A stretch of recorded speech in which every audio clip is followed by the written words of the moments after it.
Up to 24,000 people experience serious head injuries every year.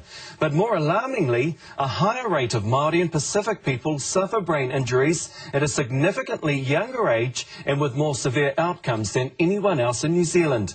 It's not clear why that's happening, but a brain injury study team at Waikato University hope to uncover some answers soon, and they need your help. With me now from Hamilton is Dr Nicola Starkey. Kia ora and welcome to Marae.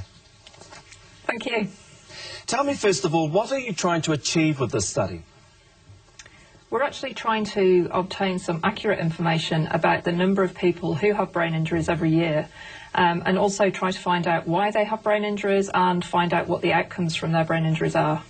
So what do we know now? Because as I said in that intro, 24,000 brain injuries a year. I'm astounded to see that figure, but what do we know now?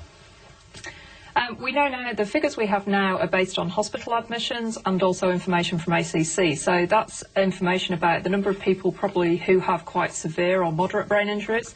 What we don't know is the number of people who have what are classed as mild brain injuries, who might just visit the emergency department and then get sent home.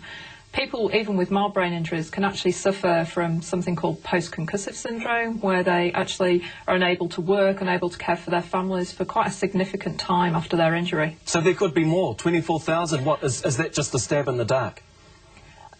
It's almost a stab in the dark. It is actually taken from hospital information and also ACC databases, but we don't know about anyone who visits their GP for a head injury, anyone who's not admitted to hospital, or people who are admitted with multiple injuries where the brain injury is not actually their most severe injury, as is the case often in car crashes. So what do we know about Māori and brain injuries? We actually, Marae have a much higher rate of brain injury than Pākehā. We actually don't really know why. And in most countries where they've carried out research looking at brain injury, minority ethnic groups tend to have higher rates of brain injury. And not only do they have higher rates, they also tend to have poorer outcomes. So maybe the services aren't appropriate for them, or that's one of the things that our study wants to find out. We want to know, what can we do to help them get well? What types of services do we need to put in place? And we also want to find out about, why there is a higher incidence in the first place. Why are we hurting our heads so much? The most common cause of a brain injury here and worldwide is actually motor vehicle accidents, closely followed by assaults, violence, sporting accidents, and also falls. So with the increase in cars on the road, New Zealand has a very low driving age. Maybe, there's a big increase in, there's a high incidence of car crashes in young drivers, and those are one of the major contributing factors to brain injury. Now, you need people to take part in the research, including Māori. What is the participation rate like at the moment? At the moment, since we started the study at the beginning of March, we've registered over 400 cases. Of those 400 people, just over half of them have agreed to take part. Now, what we actually want to do is we'd like people to tell us about how they had their injury, and we'd like to interview them straight after their injury and for up to 12 months after their injury. We also want to talk to their families about the impact it's had on them. But if people don't want to spend that much time with us, we would really like them just to tell us about the fact they'd had an injury.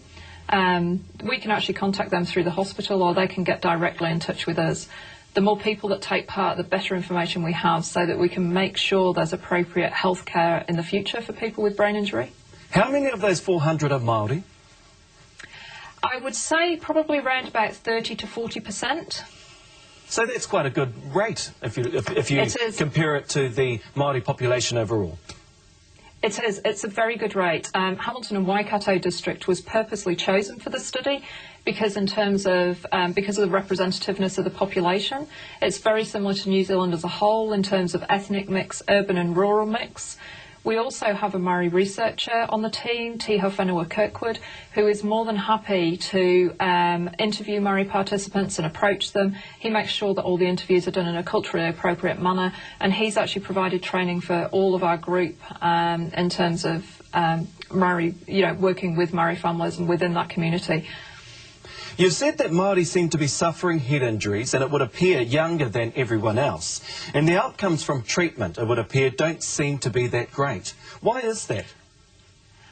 I think, as with a lot of healthcare systems, we're perhaps providing the healthcare system here is very westernised, and we are maybe not making it as accessible as it could be for people for Marae people. I think even within the Pākehā sample, it tends to be people who are better educated before their injury, who have better jobs, who have the best outcomes.